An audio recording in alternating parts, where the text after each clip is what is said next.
أعوذ بالله السميع العليم من الشيطان اللعين الرجيم بفضل الله بسم الله الرحمن الرحيم الحمد لله رب العالمين الحمد لله والحمد حقه كما يستحقه حمدا كثيرا الحمد لله الذي هدانا لهذا وما كنا لنهتدي لولا أن هدانا الله اللهم لعن أول ظالم ظلم حق محمد وآل محمد وآخر تابع له على ذلك اللهم لعن العصابة التي جاهدت الحسين وشايعت وبايعت وتابعت على قتله اللهم لعنهم جميعا ثم الصلاة والسلام على خير خلق الله أجمعين محمد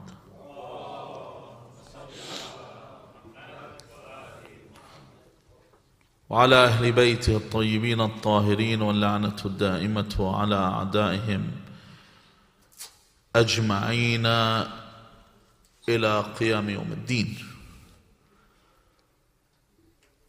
If we think just for a slight moment, we will realize we have a soul, and this soul is separate to our body. In fact, we disassociate it from our body. When we speak about our body and say my body, we speak about it in the sense of a possession to the soul, rather than that being you. And thus when someone dies, you will notice this, inadvertently you will refer to the cadaver or the corpse that's there, you refer to it as so-and-so's body.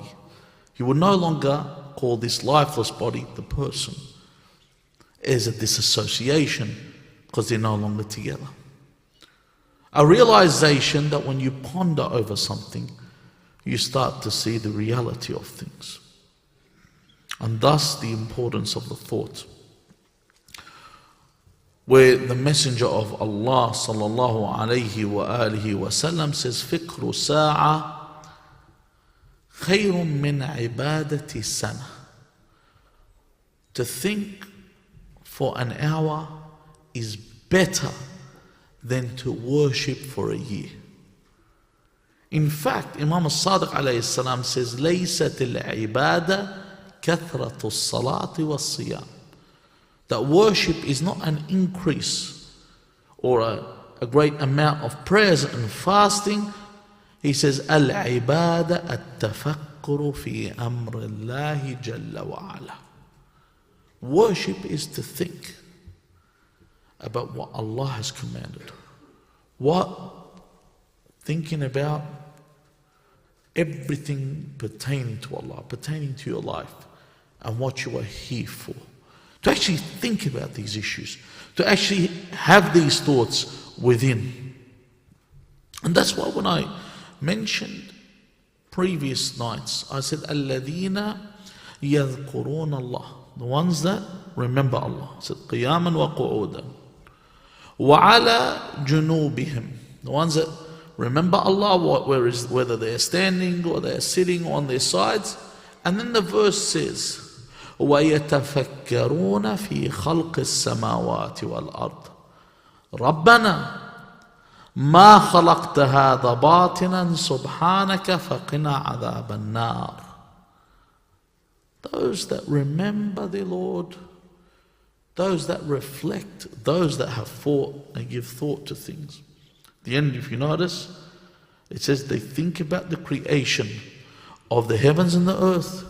And oh Allah, you have not created this batilan, means you didn't create it in vain. You did not create this with no purpose. Glory be to thee. Subhanaka faqina adhab an-nar. What we ask, faqina adhab an-nar, is what it is. Our final aim, our absolute aim is salvation. This is our aim, nothing else. Faqina adhab an-nar. Save us from the fire of hell. We want this salvation. When we reflect, when we think, when we ponder, we start to understand. We realize how good we have it. is this really a trial? It's a good trial. Think about all the trials you take in your life, all the examinations, the dread, the stress people. Have you ever seen people in university during exam time? I can tell a lot of uni students, each one reacts differently. You always tell the ones that haven't had a haircut I don't know how long because of the stress for exam time. Exams come along, they just can't be bothered. There's those guys that are drinking Coke all night, they're having the caffeine fix to stay awake, the stress, they don't know what to do. Some even go see psychologists, they can't handle it, they enter the exam room. You can feel the clock, I don't know if you hear the clock ticking, and all this stuff plays a role. You can even hear people writing. You can hear it. It's just it's like a Dickensian workshop. It's something that when you enter, you feel the doom and gloom, you feel the world coming to an end. And this is a test. It's no comparison. This is a good test.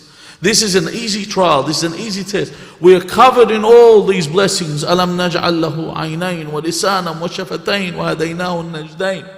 Allah has made us eyes. He's made us a tongue, eyes to see, a tongue to speak with. Allah has given us all these abilities and He's let us know good from bad.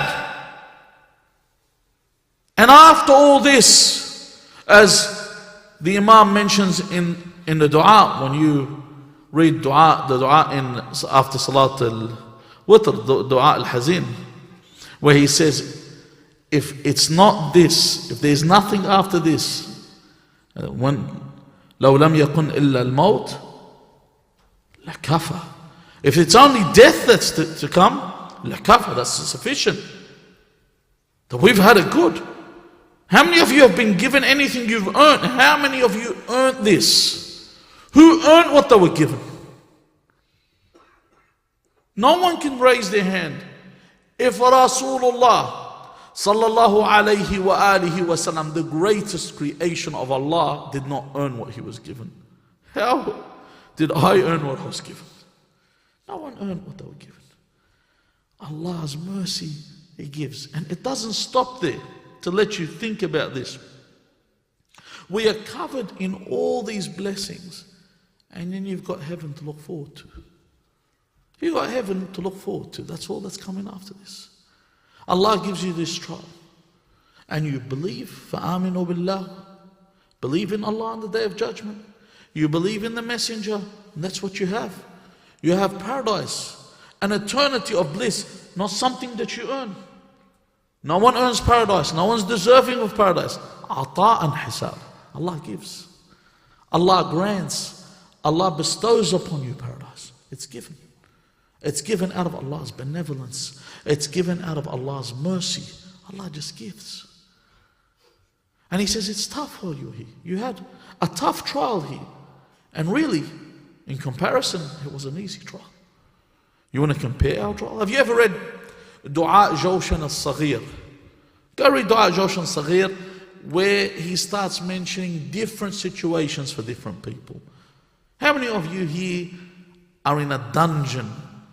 You imagine you're in a dungeon in one of these prisons around the world. Imagine you're in a dungeon in the old days where they used to put people in dungeons. They put you on the rack, or they put you on Judas's cradle, God forbid, or one of these punishments that they used to have in those days. We've never seen this. We've never understood this. In fact, you live in a country where you can pretty much, people have gone into the habit of egging politicians, and that's just been happening and nothing's been done about it. As opposed to a country where you're even afraid to egg the politician's picture that's in your own house. We've got a good life, and we've got it very good. Then you reflect over the creation. This is what you need to think. The creation that you see and the might of the Creator that has made this creation. Before we talk about the creation, why do we not reflect and why do we not think about the essence of the Lord? Why don't we actually think about God? Why is it, if you go in the usul of Al-Kafi and you read the narrations of the Imams, when it comes to talking about God's essence. And the Imams prohibit this. They prohibit this, they say, because this leads to disbelief. And Allah Azza wa Jalla, when you talk about the essence of God, what God is, it's beyond your understanding. In fact, Allah in the Quran talks about His creation. Go through the Quran always talks about the creation of God. Because what God is beyond your understanding. Allah is the programmer of your soul. Allah is the programmer of your intellect. You are deficient. Your brain and the way you think, your mind and the way you think is limited to what? Is limited to what's material. It's limited to what's bound by time. It's limited to what has mass. It's limited to what is material. It cannot understand the immaterial. It cannot understand a Lord that is Qadim. A Lord that, if you read when Imam Ali ibn al-Hussein alayhi salam, Zayn al-Abidin al-Sahifa al-Sajjadiyya, when he says Alhamdulillah, the first dua you read there, it says Alhamdulillah al-awwal bila awwalin kana qablah. Praise be to Allah, the first that there was none before Him. There was no one before Allah. He was always there, Qadim. Wal-akhir bila akhirin yakunu ba'da. That's very hard to even comprehend this. That Allah is the last and there's none after Him. It's hard to comprehend. Because if everyone that goes to paradise becomes what? Immortal, they never die. So what does this mean? How is Allah timeless? How can I understand? You can't understand because you are deficient. And that's why the Quran reminds us about creation. It speaks about stories of the past. It speaks about the greater creations of Allah, like the Prophets alayhim salam. We find ourselves standing on the shore of a vast ocean of knowledge when we read about this. We discuss the Creator, it's a different kettle of fish. A man becomes deficient and unable to comprehend, incapable of understanding this subject. And that's why the majority of the Quran is about understanding the creation of Allah rather than this. Now, thoughts are generated from our created minds. And we can't think outside of this. We can't. That's why when the Imam says the verse, وَإِلَىٰ رَبِّكَ الْمُنْتَهَى, when you come to your Lord, this is where the end is. When you are thinking, when it gets to the point that you accept that God exists, He says stop. To understand what God is, this is another realm altogether. So the whole thought has to be in creation. We need to ponder over the creation. If you actually think about what the creation is. And the most simplest arguments that were used from when we were young are the ones that still stand the test of time. Someone says, how do we come about? You come back to the most simplest argument. What came first? The chicken or the egg? The simplest argument. Someone will say the chicken. You say, all right, where did the chicken come from? You say an egg. Where did the egg come from? A chicken, and it keeps going back. So then they started coming up with the idea. Let's go with evolution. Let's take this idea how many millions of years ago, that initially, before we get to our ancestors, as they like to put it, that we were from this original tree of life. And a seed, this sapling became a tree, and the tree fell from the seed fell from the tree and fell into the water. How did the water come about? I always think about that. How did the earth come about that the tree was in? You know, don't they always go back? Where did it all initially come from?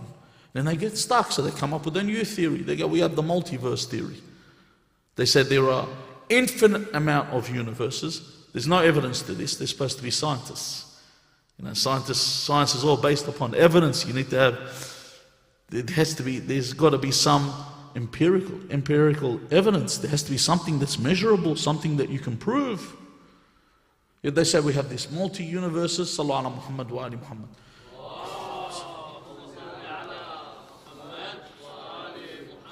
And from these multiple universes, one of the universes had life on it. At random, there's all these universes that each one has one planet on it that has life. It's ridiculous. These are scientists have come up with this idea in order to prove what? But then you keep going and say, all right, how did these multiple universes come about? Becomes a regressive argument. Till you arrive at what? There has to be something that caused everything. So we think about the creation and you ponder. Amir al-Mu'mineen Ali ibn Abi Talib alayhi salam, in one of the sermons in Nahj al-Balagha, he says, وَلَوْ فَكَّرُوا فِي عَظِيمِ الْقُدْرَةِ وَلَوْ فَكَّرُوا فِي عَظِيمِ الْقُدْرَةِ وَجَسِيمِ النِّعْمَةِ لَرَجَعُوا إِلَى الطَّرِيقِ وَخَافُوا عَذَابَ الْحَرِيقِ.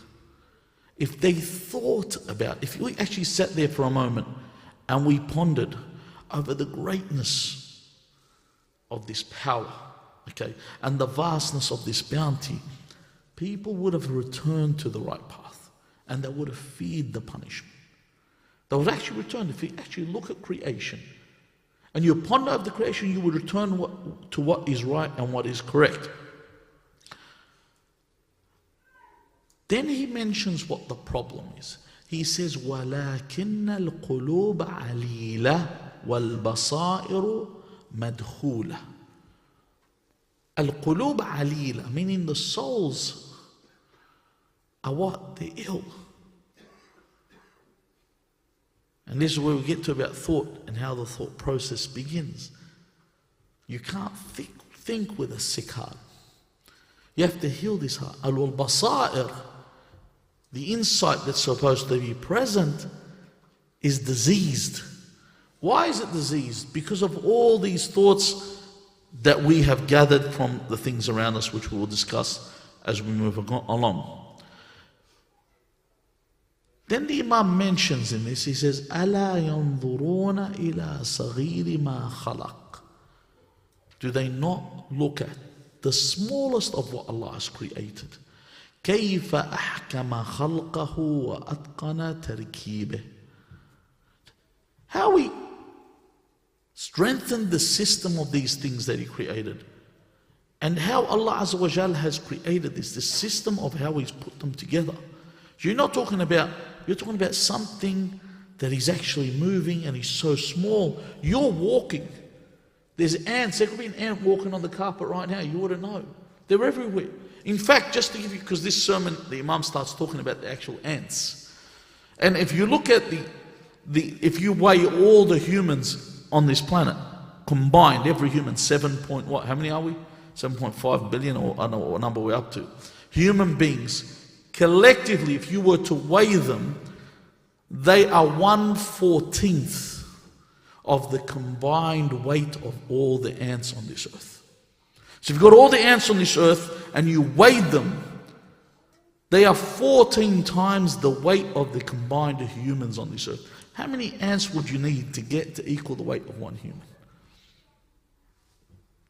It's mind-boggling, yet these ants are everywhere, living around you, that get sustained. Ponder over this, reflect over this. If we did, then we could have a better understanding. This is the importance of this thought. We understand why we are here. One of the primary arguments they use to prove the existence of Allah is a teleological argument, which sometimes they will call it what's it called? It's the goal-orientated argument or the purpose argument. Okay? In other words, what is the purpose of things being created? Or what's the aim of things being created? They begin with one of the foremost argument that, once again, is an argument you learn. Same thing is you learned when you were a child. If I see a building, I know that a builder built it. Isn't that right? If I see footprints, kids, they tell you, I know an animal has walked past. These are normal arguments, and they're the strongest arguments you'll find in this point. And that's where they came up with William Paley's watchmaker analogy, where he says, for example, if I walked into if I walked into a forest, for example, and I found a watch on the ground, and I was to open the watch, and the watch has all got these intricate parts to it, I would know that this watch was put together. I would know that this watch was put together by someone. So the scientists came along and said, hold on, but we know how it was put together. That's their counter argument. But it doesn't matter how it was put together. The fact that I know that it was made, my iPhone here that I have, and I stress iPhone because I'm not an Android user. So the iPhone that I have, I know was put together. I know that it was made. Whether, I don't know how they put this. Do you think I know how they put all these little parts together? I don't know. I don't know how they brought these parts together, but I do know that it was made. I've got to be nonsensical to say otherwise. And that's why I look at nature and all things, and they show me signs of Allah's existence. I need to ponder over this. Allah Azza wa Jal tells us to look at this, and He says, سَنُرِيهِمْ آيَاتِنَا فِي الْآفَاقِ وَفِي أَنفُسِهِمْ حَتَّى يَتَبَيَّنَ لَهُمْ أَنَّهُ الْحَقِّ. We will show them our signs in the horizons, in the heavens, everywhere around you, in the universe, and in themselves. They will see our signs until they know it is the truth. They will know there is no doubt there is an existence of a creator to begin with. And in fact, the people that believe that the world is without aim, Allah says in the Quran, أَيَحْسَبُ الْإِنسَانِ أَنْ يُتْرَكَ سُدًى. We're created with no goal, where we're created with no purpose, no aim. Think about it, honestly, what are you doing here? You would have to be insane, literally, you'd have to be insane to believe that I am born and I go to school for a third of my life. That's how long you go to school. From kindergarten till you finish your degree, or whether you finish your master's or your doctorate, or in some cases, there's people that never leave university. They go there and they just hang out there and they chill with the boys and whatever they find to do there. A third of your life you spend in a university, in education systems. And then a touch under 2/3 you spend working, and then you are left by the system telling you, look, you're either going to get a severance package, we don't need you. And then after you leave, only to be told, the world you live today, don't say it's far away from us, it's around us. Only to be told by your kids, listen, we're going to shift you off to a nursing home, or we're ever going to get rid of you too, and then you're going to have to deal with whatever's left. Issues like not making it to the bathroom on time. If anyone was to tell you that this life is the only life and there is all there is to it, I don't believe any person with any sanity would decide to stay on this earth. Wouldn't take their own life. If that's all I'm going to do, what am I going to do? You want me to actually put an effort in to fix the world up for the future, who I'm going to be non-existent and have nothing to do with the future? What's it going to change? What purpose, what aim is there with me doing anything? See, with the concept of there being accountability and there being a day of judgment, this is what makes it continuous. Benjamin Franklin, who is the guy on the $100 bill, on the American $100, is one of the two people on the notes that isn't a president. He was never a president of the United States. So Benjamin Franklin says, man is so evil with religion, imagine without. So mankind is so evil even though they have religion. Imagine they did not have religion.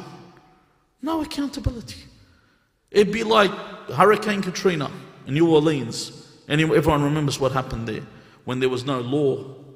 Or do you remember the LA riots when people were just raiding shops, and because the police were getting attacked, everyone was getting attacked. So it's open season, and what people would commit, the crimes people commit. How many people would actually commit a crime if you took a survey, if they could get away with it and no one would know about it? That concept of accountability has that effect there. Now, like I said, I don't understand why my phone, I don't understand how my phone was made. Like I said, I don't doubt for a second that it was made, and the universe, and I don't doubt for a second the person that actually made it, who was a normal human, made it for a purpose. And I don't doubt for a second that everything in the universe was made with a purpose. Although I may not know this purpose, I may not understand this purpose, I may not know why. If you know how arrogant humans are, they call the appendix an appendix. Even in Arabic, they call it zayd. In other words, it's just something extra. They don't know why it's there, so they just call it an appendix. It's an extra. You know, I don't know why there are nipples on men. I don't know what their purpose is, but I know there is a purpose for them. I don't know why we have a blind spot in our eye, but I know there is a purpose. I don't know the purpose, but because of the sheer arrogance of mankind and the way we turn to that I need to know everything. If I don't understand something, then I'll just call it an appendix. I'll call it as an extra, something that's not needed at all. So, and this is why it doesn't mean there is no purpose if we don't know the purpose. A moment of thought, a moment where I reflect, can change my existence, can change where I am. This is why it's more important than this worship. And thus is the story of Ashab al-Kahf. When you look at Ashab al-Kahf, and this story is narrated on Amir al-Mu'mineen Ali ibn Abi Talib alayhi salam, when he is asked by one Jewish holy man about this, one of the I think it was one of their rabbis or some of the like, came and asked him about these people. In English they call them the seven sleepers. You know, the Ashab al-Kahf are called in English the seven sleepers. And they say that at the time of Decius, and he was a Roman ruler.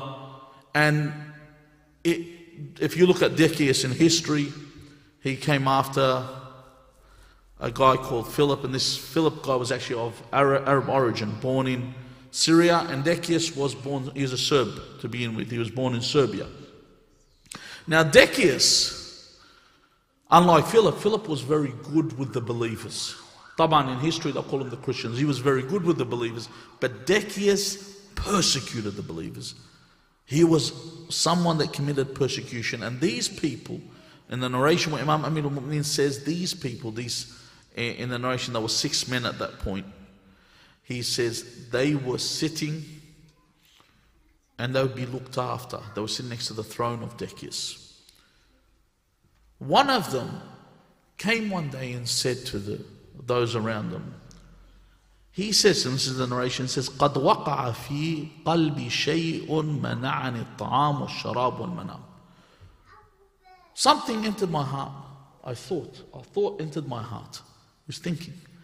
That prevented me from, sometimes you think of something, it took me away from eating, it took me away from food, it took me away from drinking, even sleeping. You know, sometimes you have a thought, you say, I was tossing and turning, I was twisting and turning all night. I couldn't sleep because my mind was thinking about something. So then they said, what is it that prevented you from this?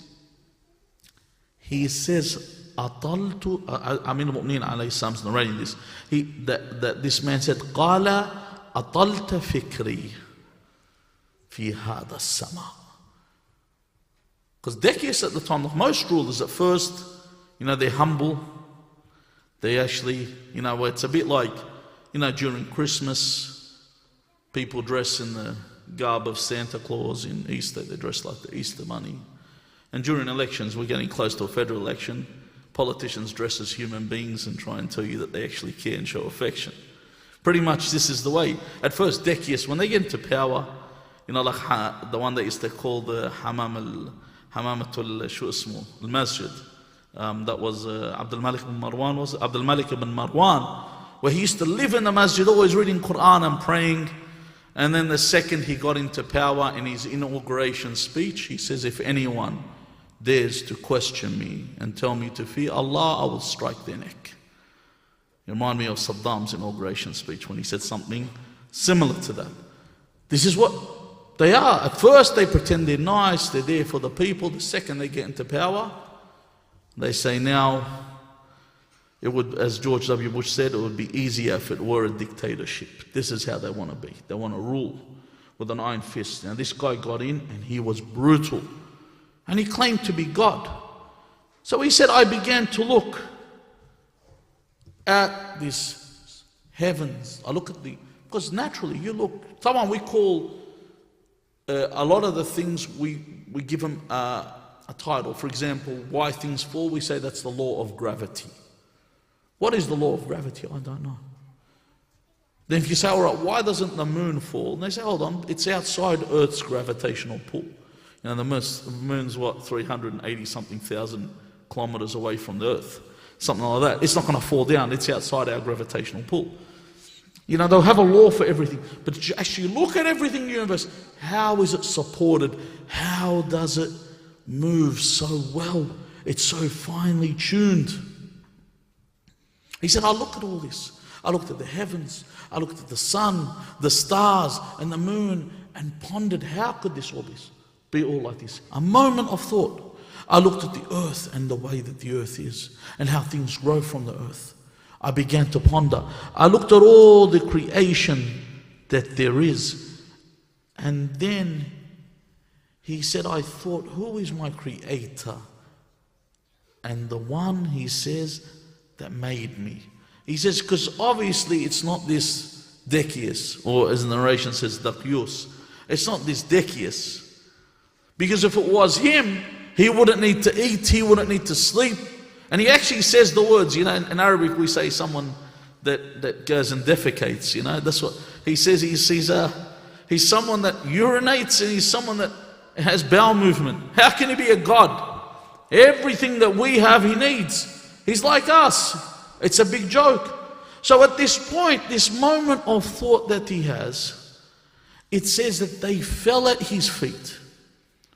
They fell at his feet and they began to kiss him. And they said to him, Bika hadan Allah min al-dalala ila al-huda. They said, through you Allah has guided us from being astray to guidance. How did he become guided? I thought. He sat and thought. He had to think about something. Inshallah, tomorrow night I continue this discussion. It was intended to be broken into two parts about thought and the importance of thinking. We ask Allah Azza wa Jal to make us of those that are constant in thought, that we spend our times reflecting and pondering over the reality of this world, over the reality of where we live. We ask Allah Azza wa Jal not to take us from this world until He is pleased with our actions. Bismillah ar-Rahman ar-Rahim. Allahumma salli ala Muhammadin wa ali Muhammad.